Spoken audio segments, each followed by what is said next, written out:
नमस्कार दोस्तों, आप लोगों का स्वागत है हमारे इस YouTube channel Rinkesh psychology facts में। अगर वीडियो अच्छी लगे तो वीडियो को लाइक शेयर, चैनल पर आप नए हो तो चैनल को सब्सक्राइब जरूर करें और कमेंट बॉक्स में जाकर हर हर महादेव जय बागेश्वर धाम सरकार जरूर लिखें। दोस्तों, गले में मंगलसूत्र, माथे पर सिंदूर और हाथों में चूड़ियाँ, ये तीन चीजें तो हर शादीशुदा महिलाओं की खूबसूरती में चार चांद लगा देती है। पति के नाम पर किया गया ये श्रृंगार बहुत ही दिलचस्प और आकर्षक भी होता है। वहीं ज्योतिष शास्त्र के अनुसार महिलाओं के श्रृंगार की कुछ चीजों का गलत चुनाव उनके पति के लिए दुर्भाग्य का कारण बनती हैं। दरअसल महिलाएं जितने भी गहने पहनती हैं, फिर वो चाहे कानों के कुंडल हो, पैरों की बिछिया, पायल या मंगलसूत्र हो, चूड़ियां हो, आपको ये गलतियां कभी भी नहीं करनी चाहिए।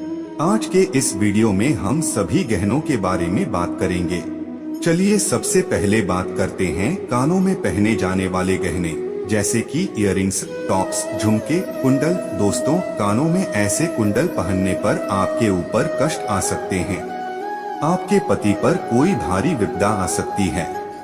तो चलिए जानते हैं, लेकिन उससे पहले दोस्त तो आपसे रिक्वेस्ट है कि वीडियो को लाइक करें, अपने दोस्तों के साथ शेयर करें और अगर आपने अभी तक चैनल को सब्सक्राइब नहीं किया है तो सब्सक्राइब करके बेल आइकॉन जरूर प्रेस करें। दोस्तों, सबसे पहले तो आपको बता दें, कान छेदन संस्कार के नियम हमारे शास्त्र कहते हैं कि ये संस्कार 6 से लेकर 18 महीने तक के बच्चों के हो जाना चाहिए। अगर ऐसा नहीं हो पा रहा है तो अब आपकी आयु किसी विषम संख्या में हो, जैसे 3 साल, 5 साल, 7 साल, 9 साल, 11 साल, इसी तरह से आगे बढ़ती हुई इन्हीं वर्षों में हो जाना चाहिए। ध्यान रखने वाली बात यह है, ये संस्कार अगर लड़कों का हो रहा है तो पहले दाहिने कान का छेदन होना चाहिए, फिर दाहिने कान, और बालिकाओं में ये क्रम उल्टा हो जाता है। उनका पहले बाएं कान का छेदन होना चाहिए, फिर दाहिना।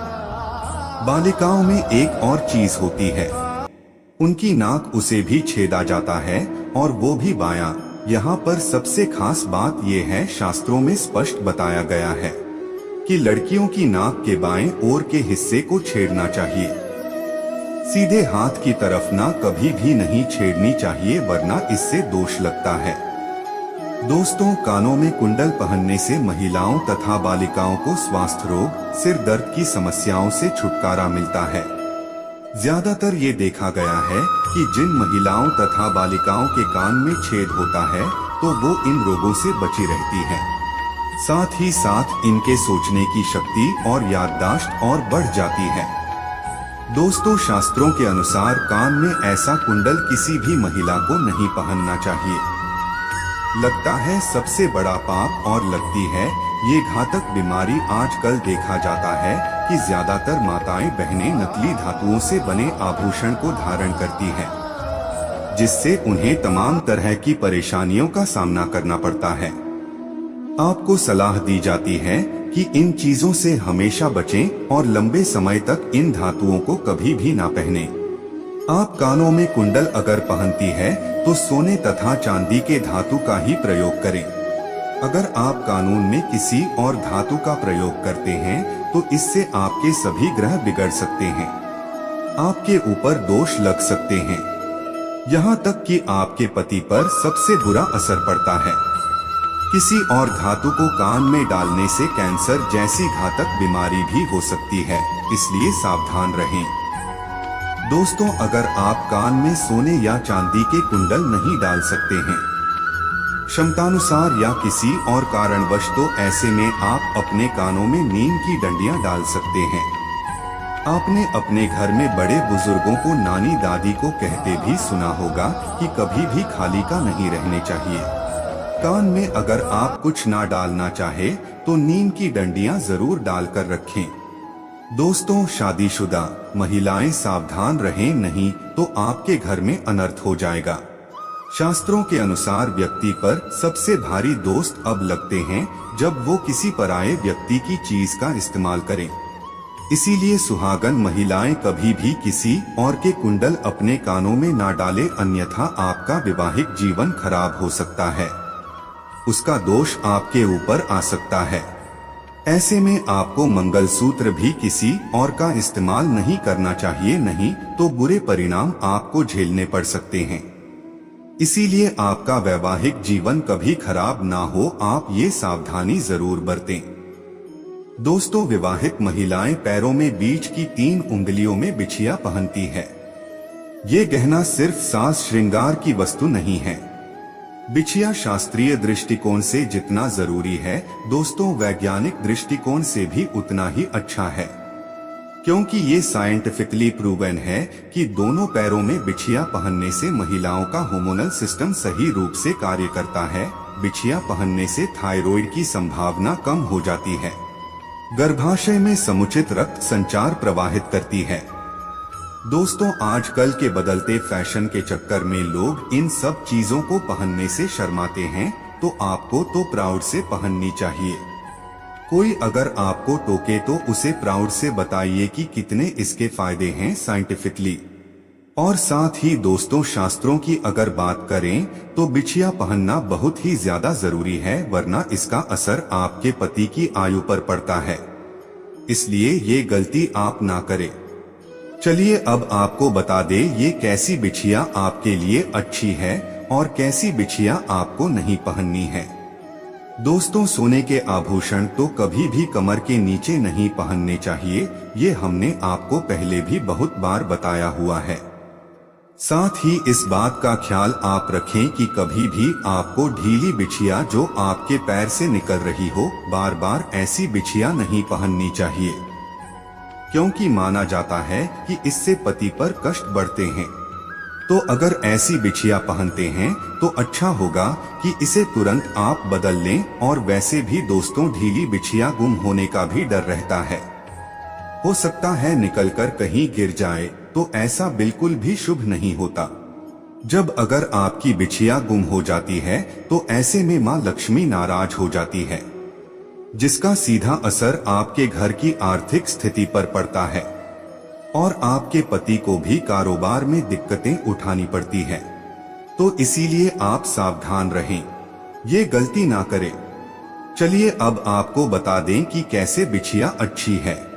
तो दोस्तों, पैरों में हमेशा चांदी की बिछिया पहने, और ये बिछिया अगर मछली के आकार की हो तो सबसे असरदार मानी जाती है। मछली का आकार मतलब बीच में गोलाकार और आगे पीछे कुछ नोकदार सी और घुंघरू वाली बिछिया पहनेंगे तो माना जाता है कि इससे मां लक्ष्मी अति प्रसन्न होती है।